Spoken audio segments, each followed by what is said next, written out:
বিসমিল্লাহির রহমানির রহিম। CQ solving আরও একটি ক্লাসে তোমাদেরকে স্বাগতম।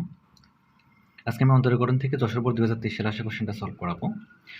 দেখো, এটার গ নাম্বারটা একটু জটিল আছে, তোমরা একটু মনোযোগ সহকারে ক্লাসটা করবা, একটু লং হতে পারে ভিডিওটা। চলো শুরু করি। দেখো এখানে কি বলছে, লিমিট এক্স টেন্ডস টু এ, যদি এইটা এত মান নির্ণয় করো। আচ্ছা দেখো, এইটা তোমাকে মান নির্ণয় করতে গেলে একটা সূত্র মুখস্থ করতে হবে। সূত্রটা কি বলো তো? লিমিট, সূত্রটা হচ্ছে limit x tends to a x minus a, উপরে হলো x to the power n minus a to the power n. যদি এইটা হয়, এক্স টেন্স টু এর দিকে যায়, x to the power n, a to the power n এবং নিচে এক্স মাইনাস এ থাকে, তাহলে এটার আনসার হয় N A N minus one. কি বললাম? তাহলে এটার আনসার হয় N A N minus one. এইটা আমরা বানানোর ট্রাই করব, ঠিক আছে?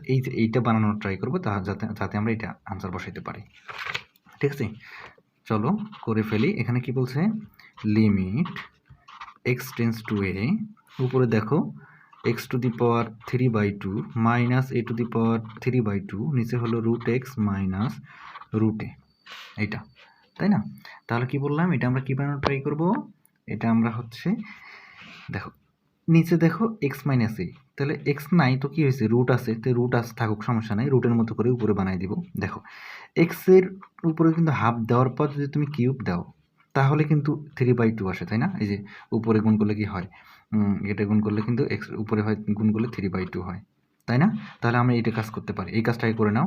তাহলে লিমিট এক্স টেন্স টু এ, তাহলে কি বললাম, কি করা যেতে পারে? এই যে এখানে যদি আমরা হাফ দেই, হাফ দেওয়ার পর উপরে কিউব দিলাম, মাইনাস এর উপরেও হাফ দিলাম, তার উপরে দিলাম হচ্ছে কিউব, ঠিক আছে? নিচে হলো রুট এক্স মাইনাস রুট এ।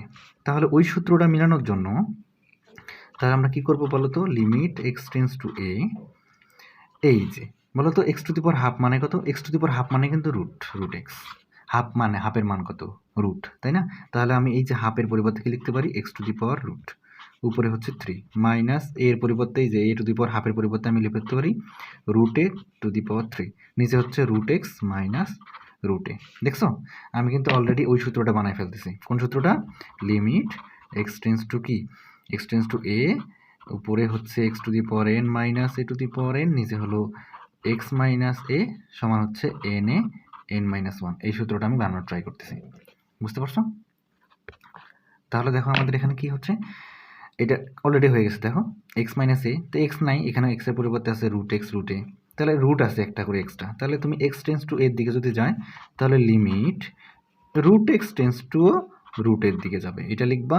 তারপর দেখো root x to the power n minus root a to the power n, তাহলে root x minus root a, তাহলে এটার সাথে মিলে গেছে না? মিলে গেলে আনসার কি? এন এ, এ বলতে এখানে কি? রুট এ, এ বলতে এখানে কি বলো তো? Root a. N a, sorry n এর পরিবর্তে কি বসাবো? 3, এন এ বলতে হচ্ছে রুট এ, তারপর এন মাইনাস ওয়ান, এন হচ্ছে এখানে কত বলো তো? 3 মাইনাস 1, ঠিক আছে? ওকে, তাহলে কি থাকলো? 3। এই যে এটা কি হচ্ছে বলো তো? রুট এ, তার উপরে কি দেওয়া যায়? স্কোয়ার, স্কোয়ার রুট কাটা, এই যে 3 থেকে 1 গেলে 2, তাহলে থাকলো 3a। বুঝতে পারছো? তাহলে তোমাকে বানায় নিতে হবে, ওকে? বানায় নিয়ে কাজটা করতে হবে। এই ছিল ক নম্বর। চলো আমরা খ নম্বরটা সলভ করে ফেলি। খ নম্বরটা খেয়াল করো, এখানে বলছে যে লিমিটের সাহায্যে এফ অফ এক্সের অন্তরজ নির্ণয় করো। এফ অফ এক্স বলতে এখানে কি দেওয়া আছে বলো তো? এফ অফ এক্স সমান দেওয়া আছে এ টু দি পাওয়ার 5x, লিমিটের সাহায্যে নির্ণয় করতে হবে। তাহলে আমি তো এর আগেও ভিডিওগুলোতে করাইলাম, তাই না? কীভাবে বোর্ড প্রশ্নগুলোতে করাইলাম তো। তাহলে আগে তোমাকে এটার জন্য একটা সূত্র মুখস্থ করতে হবে, যে লিমিটের সাহায্যে মানে কি, মানে মূল নিয়ম। মূল নিয়মের সূত্রটা কী ছিল? সূত্রটা হলো ডিডিএক্স এফ অফ এক্স সমান limit h tends to 0 f of x plus h minus f of x divided by h. এইটা তোমাকে মুখস্থ রাখতে হবে। এটা হচ্ছে মূল নিয়মের সংজ্ঞানুসারে লিমিট বের করা, ঠিক আছে? লিমিটের সাহায্যে লিমিট বের করা। তাহলে এফ অফ এক্স দেওয়া আছে কি আছে, আমাদের কোনটা বের করতে হবে? এফ অফ এক্স সমান দেওয়া আছে হচ্ছে এ টু দি পাওয়ার 5x, তাই না? এটাকে বের করতে হবে। তো এটা বের করে নেওয়ার জন্য আমরা যেহেতু এটা মান এটা লিখবো, তাহলে আমাদের দেখো কি লাগবে? F of x plus H লাগবে এবং এফ অফ এক্স লাগবে। তাহলে আমরা এখান থেকে F of x plus H বের করে নেই। তাহলে এক্স এর পরিবর্তে আমরা কি বসাবো? X plus H. তাহলে এ থাকুক 5 থাকুক, এক্স এর পরিবর্তে কি বসাবো বলো তো? X plus H. তাহলে আমাদের এটা একটু সাজায় লিখো, গুণ করে দাও, এ টু দি পাওয়ার হবে 5x প্লাস 5h, ঠিক আছে? তাহলে আমরা কি করলাম বলো তো? এই যে এটা যেহেতু আমরা লিখবো তাই আমরা মান দুটো বের করে নিলাম। সুতরাং এখন তুমি লিখবা যে মূল নিয়মের সংজ্ঞানুসারে। কি লিখবা? মূল নিয়মের সংজ্ঞানুসারে। মূল নিয়মের সংজ্ঞানুসারে তুমি সূত্রটা লিখবা। সূত্রটা কি বলো তো? সূত্রটা হলো ddx of f of x limit h tends to 0 f of x plus h minus f of x divided by h। Okay, তাহলে বলো তো এটা আমরা কিসের মান বের করতেছি? লিমিট কি ddx অফ কিসের বলো তো? ddx অফ এই যে a to the power 5x এর। তাহলে আমরা f of x এর পরিবর্তে লিখব a to the power 5x। তাহলে লিমিট h টেন্ডস টু 0। এখন দেখো আমরা এখন মানগুলো বের করে নিয়েছি, তাই না? f of x plus h এর মান আমরা দেখো বের করে নিয়েছি। f of x plus h এর মান হলো এটা।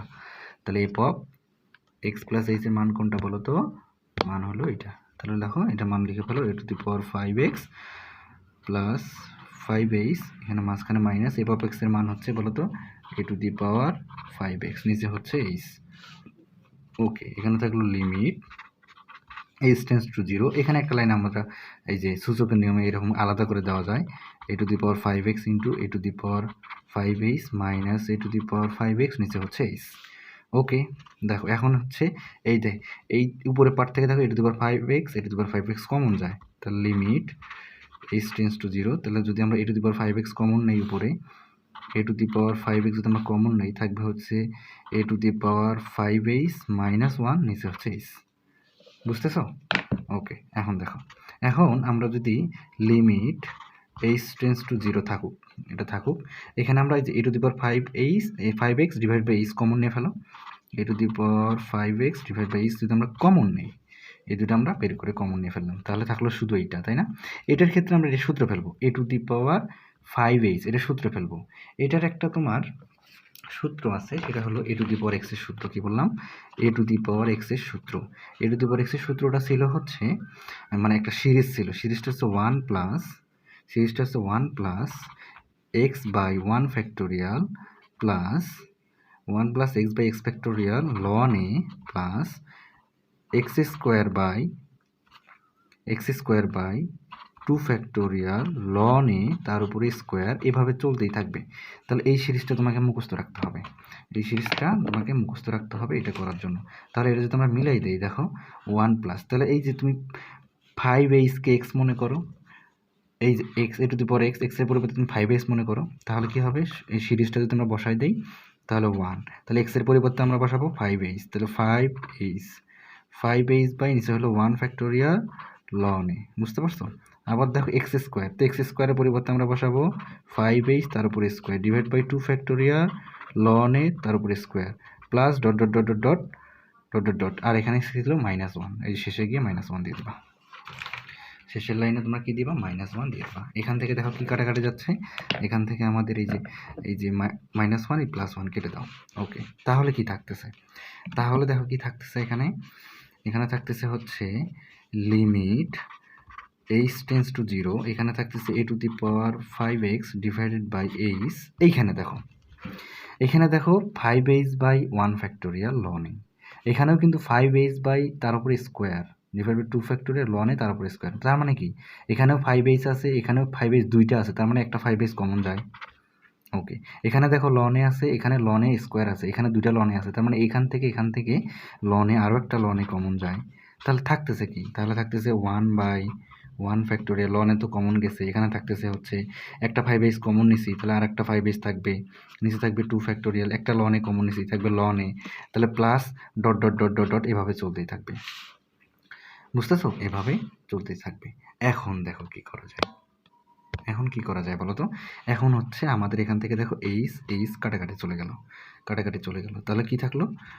এখন দেখো এই যে এখন আমরা লিমিটটা বসাই দিব, লিমিট দেখো h টেন্ডস টু 0, দেখো এখানে আমাদের এখানে তো কোনো h নাই, h তো কেটেই ফেলছি। এই যে দেখো এই যে এখানে h আছে, তার মানে লিমিট যদি h এর মানটা 0 বসাই দিই, এটা 0 হয়ে যাবে, তার মানে আরও এরপরে যত থাকবে সবগুলো 0 হয়ে যাবে। তার মানে এই শুধু এই পার্টটা বাদ দিয়ে বাকি সব 0 হয়ে যাবে। তাহলে কারণ এইদিকে সবগুলোতে h থাকবে, তাই না? এই যে এখানে কোনো এইচের পার্ট নেই, তাহলে আমাদের এখানে থাকতেছে হলো a টু দি পাওয়ার কনস্ট্যান্টের মতো a to the power 5x by, এখানে তো এইচ চলেই গেছে, তাহলে এখানে a to the power 5h নিচে হলো 5 ইন্টু ln a, ঠিক আছে, ইন্টু 1/1 ফ্যাক্টোরিয়াল, এখানে শুধু 1 থাকবে আর বাকিগুলো 0 হয়ে যাবে, এখানে 0 প্রত্যেকটাতে h থাকবে 0 হয়ে যাবে। তাহলে শুধু কি থাকলো 1 দিয়ে যদি তুমি এটাকে গুণ করো তাহলে এটাই হবে, 5টা আগে দাও, a to the power 5x ln a, এটাই ছিল হচ্ছে তোমার আনসার। ঠিক আছে, আশা করি বুঝতে পেরেছো। চলো আমরা গ নম্বরটা সলভ করে ফেলি। দেখো গ নম্বরটা একটু জটিল আছে, তোমরা হচ্ছে গ নম্বরটা খেয়াল করো। এইরকম ম্যাথ একটা বোর্ড বইয়েও আছে, ঠিক আছে, তোমরা এই ম্যাথটা যদি ভালো বুঝো তাহলে বোর্ড বইটা পারবা। ঠিক আছে, বোর্ড বইটা আশা করি করছো তোমরা। ঠিক আছে, বলছে জি অফ এক্স সমান যদি 0 হয়, জি অফ এক্স সমান 0 বক্ররেখার যে কোনো বিন্দুতে স্পর্শক দ্বারা অক্ষদ্বয়ের খণ্ডিতাংশের যোগফল একটা ধ্রুবক, এটা দেখাইতে হবে। মানে কি, মানে হচ্ছে এই রেখাটা যে কোনো বিন্দুতে আমরা স্পর্শকের সমীকরণ বের করব। স্পর্শকের সমীকরণ বের করার পর ওইটার দুইটা খণ্ডিতাংশ থাকবে, ওই খণ্ডিতাংশ যোগ করে দেখবো এটা ধ্রুবক সংখ্যা আসে কিনা। ঠিক আছে, চলো করে ফেলি। তো জি অফ এক্স সমান 0 বলছে, তো জি অফ এক্স সমান দেওয়া আছে কি, আসলে জি অফ এক্স সমান দেওয়া আছে কি দেখো তো। জি অফ এক্স সমান দেওয়া আছে হচ্ছে √x2a প্লাস √y/2a - 1, তাই না? তাহলে কি বলছে, জি অফ এক্স সমান 0, তাহলে জি অফ এক্স সমান 0 হলে এই পুরো পার্টটার মান 0 হবে। তাহলে কি লিখবা, জি অফ এক্স সমান যদি 0 হয় তাহলে আমরা লিখতে পারি, হচ্ছে, দেখো জি অফ এক্স সমান যদি 0 হয় তাহলে এই পুরো পার্টটার মান 0, মানে কি x/2a প্লাস √y/2a - 1 সমান 0, তাই না? তাহলে এখান থেকে কী করতে পারি বলো তো, এখান থেকে এক কাজ করে ফেলো, 1টা ওই পাশে তুমি পার করে দাও, এটা তুমি এক ভাগ করে দাও, দেখো √x এখানে লেখা যায় √2a, এখানে তুমি হচ্ছে এটা পার করে দাও, মানে রুটটা সবার সাথে দিয়ে দাও, এই 1টা ওই পাশে দিয়ে দিলাম। ওকে, এখন তুমি এখানে লসাগু করো, লসাগু হচ্ছে √2a, একটু সাইজ করে নিতে হবে আর কি বক্ররেখাটা, নাহলে তো তুমি ক্যালকুলেশন করতে পারবে না। এর সাথে এটা গেলে হবে √x √y সমান হচ্ছে 1, তাহলে এখান থেকে থাকতেছে আর গুণ করলে হবে √x প্লাস √y আর গুণ করলে হবে √2a। ওকে, এটা হলো তোমার 1 নং সমীকরণ, মানে এটাই হচ্ছে তোমার বক্ররেখা। ওকে, এখন এই বক্ররেখার যে কোনো একটা বিন্দুতে স্পর্শকের সমীকরণ বের করতে হবে। তো স্পর্শকের সমীকরণ বের করার জন্য তোমার কী কী লাগবে, তোমার ঢাল লাগবে, মানে dy/dx আগে বের করতে হবে, তারপর ঢাল বের করতে হবে, তারপর সূত্রটা কি y - y1 m × x - x1, এখানে m বলতে ঢাল, তাই না? তাহলে এই কাজগুলো আমরা এখন করব। প্রথমে dy/dx বের করব, তারপর ঢাল বের করব, তারপর ওই বিন্দুতে ঢাল বের করব, তারপর আমরা এখানে বসাই দেব। ঠিক আছে, খণ্ডিতাংশ পরে, খণ্ডিতাংশের যোগফল যে ধ্রুবক হবে এটা পরে।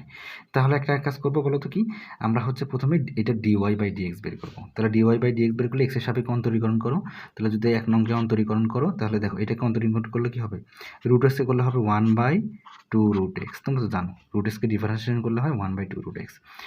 এটাকে x মনে করো, এটাও তাহলে কি √x, এটাও x মনে করো, তাহলে √x এ করলে হবে 1/2 √x, x বলতে এখানে y, তাই না?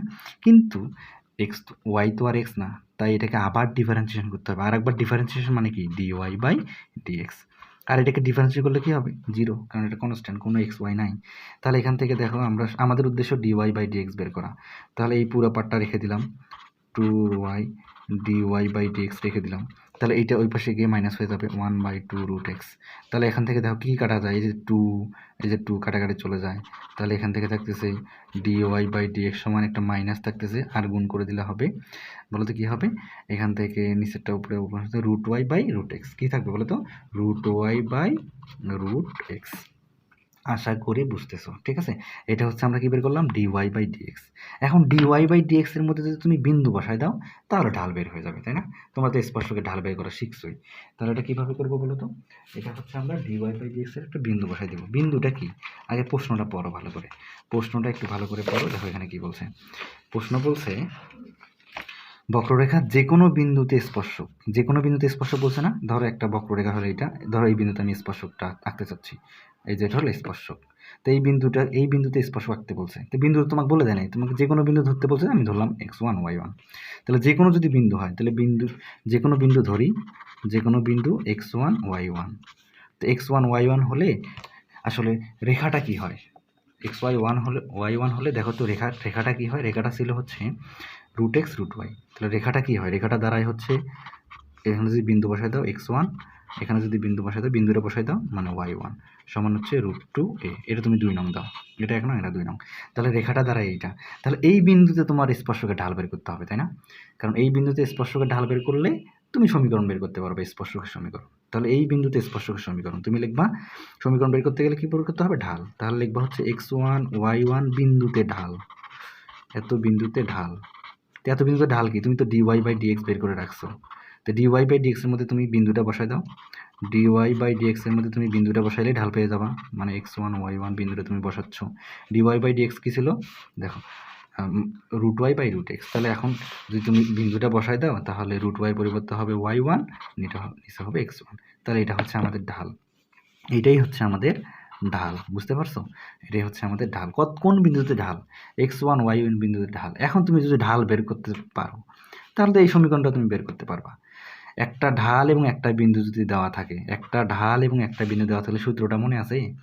x মাইনাস x1 এম, না, সূত্রটা হলো y minus y1 m into x minus x1।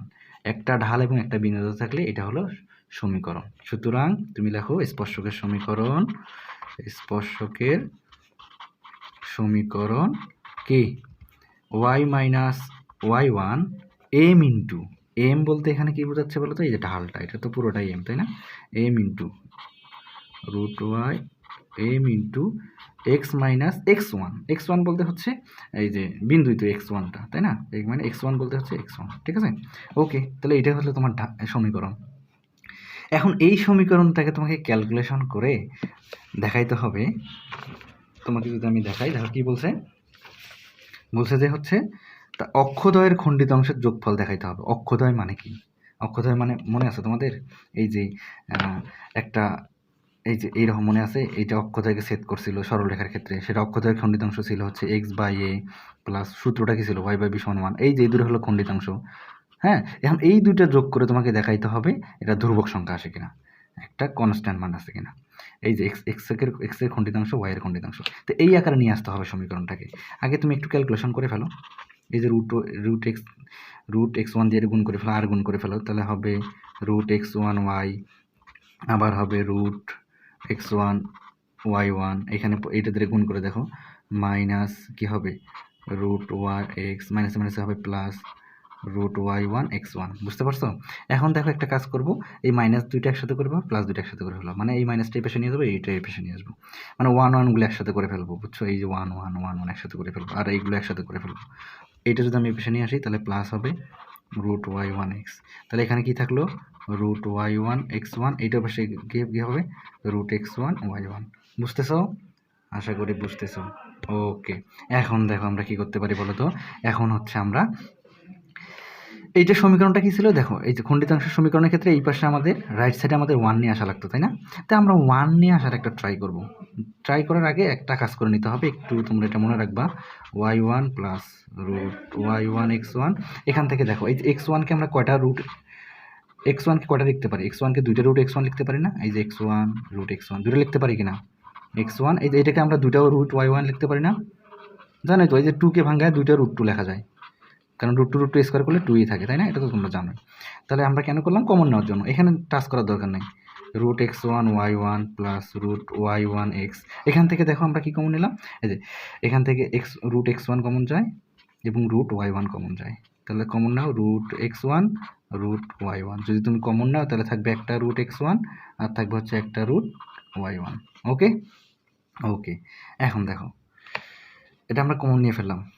কি নিয়ে ফেললাম বলো তো? আমরা এখান থেকে কমন নিয়ে ফেললাম। তো কমন নিয়ে ফেললে আমাদের মেইন ইয়েটা দাঁড়াচ্ছে কি দেখো তো? আমরা হচ্ছে এখন ভাগ করে দিব। কি করে দিব? এইটা দিয়ে সবগুলোকে ভাগ করে দিব, কারণ এই পাশে আমাদের 1 নিয়ে আসতে হবে খণ্ডিতাংশের জন্য। তাহলে এইটা দিয়ে এই পার্টটাকে এই পার্ট দিয়ে ভাগ করে এটা পুরো পার্টটা 1 হয়ে যাবে। তাহলে এটা দিয়ে সবগুলোকে ভাগ করে দাও। তাহলে রুট y1 এটাকে ভাগ করবো কি দিয়ে? এই পুরো পার্টটা দিয়ে, root x1 root y1 root x1 plus root y1। এই যে প্লাস, এই যে আবার এটাকে রুট y1 x এই পুরো পার্টটা দিয়ে ভাগ করে দাও, রুট x1 রুট y1 এটা পুরো পার্টটা দিয়ে ভাগ করে ফেললাম। ওকে, তাহলে এটা কি হয়ে গেল? 1। এইটা দিয়ে সবগুলোকে ভাগ করে ফেললাম। এখন 1 হওয়ার পর দেখো আমাদের কাটাকাটি চলে যাচ্ছে কি কি, এখান থেকে এটা কাটাকাটি চলে যাচ্ছে, এখান থেকে এটা কাটাকাটি চলে যাচ্ছে। তাহলে আমাদের থাকতেছে হচ্ছে y1, নিচে থাকতেছে root y1 root x1 plus root y1 plus উপরে থাকতেছে কি বলতো? উপরে থাকতেছে হচ্ছে x। আচ্ছা, এখানে হচ্ছে এটা y1 হয়ে গেছে কেন? এটা হচ্ছে y ছিল, কি ছিল? y ছিল। এটা কি ছিল? y ছিল। কী ছিল? ওয়াই ছিল, ওয়াই। এই যে ওয়াই, এটা হলো এক্স বাই নিচে থাকতেছে হচ্ছে √x1 প্লাস √y1 সমান হচ্ছে 1। দেখছো এই সমীকরণটা আমরা কী আকারে নিয়ে আসছি? এই যে x by a plus y by b সমান 1 এই আকারে নিয়ে আসছি। এই দেখো এক্স বাই এ, এই যে x by a y by b সমান 1 আকারে নিয়ে আসছি। এখন এটার দুটো খণ্ডিতাংশকে, এই একটা খণ্ডিতাংশ, এই একটা খণ্ডিতাংশ, এই দুটো আমরা যোগ করে দিব। এই দুটো যোগ করে দেখবো যে আমাদের ধ্রুবক পদ আসে কিনা। তাহলে খণ্ডিতাংশ যোগ করে ফেলো, y1 √x1 প্লাস √y1 যোগ এটা √x1 প্লাস √y1। তাহলে যোগ করলে কি হচ্ছে দেখো তো, আমাদের কিন্তু এটা মান বসায় দেওয়া। এই দেখো √y1, এটা পুরোটার মান আছে। এটা পুরোটার মান কি বলতে পারবা? এটা পুরোটার মান কি? এটা পুরোটার মান হচ্ছে কি বলো তো? এটা পুরোটার মান কি? এই যে এটার পুরোটার মান কি তোমাদের যদি আমি দেখাই, দেখো এখান থেকে দেখাচ্ছি এটার মান কত। দেখো এটা পুরোটার মান হচ্ছে, এই দেখো √x1 √y1 মান হচ্ছে √2a, মান হচ্ছে কি বলতো? √2a। তাহলে এখানে মান বসাই দাও। এটা মান হচ্ছে √2a প্লাস √x1, এটার মান পুরোটার মান কত বলো তো? √2a, তাই না? আমরা যোগ করে দেখবো যে ধ্রুবক আসে কিনা। তাহলে এখন এখান থেকে দেখো, আবার এখান থেকে কি করা যায় বলো তো? এখান থেকে √2a কমন নেওয়া যায়। √2a যদি তুমি কমন নাও, এখানে থাকবে √y1 প্লাস √x1। আবার দেখো তো এখানে থাকতেছে √2a, এটা পুরোটার মান আবার কি? √2a, তাই না? এটা পুরোটার মান √2a, তো √2a তার উপরে স্কোয়ার, এটা কাটা, দেখো 2a। এই দেখো একটা ধ্রুবক সংখ্যা চলে আসছে, ধ্রুবক সংখ্যা চলে আসছে। আমি আবারও বলতেছি, এই ম্যাথটা বেশি বেশি করে করবা। এই ম্যাথটা আরও অনেকবার আসছে বোর্ডের মধ্যে, বইতেও এইরকম একটা ম্যাথ আছে, তোমরা একটু করবা, খুবই আসে এটা। ঠিক আছে, একটু মনে রাখতে হবে আর কি, কীভাবে করলাম, একটু বড়, ঘাবড়ানোর কোনো কারণ নাই। তাহলে এই ছিল আজকের ম্যাথ। যদি ভিডিও ভালো লেগে থাকে একটা লাইক দিও, যারা চ্যানেলটি সাবস্ক্রাইব করো নি সাবস্ক্রাইব করে দিও, আর যারা অলরেডি করেছো তোমাদেরকে অসংখ্য ধন্যবাদ।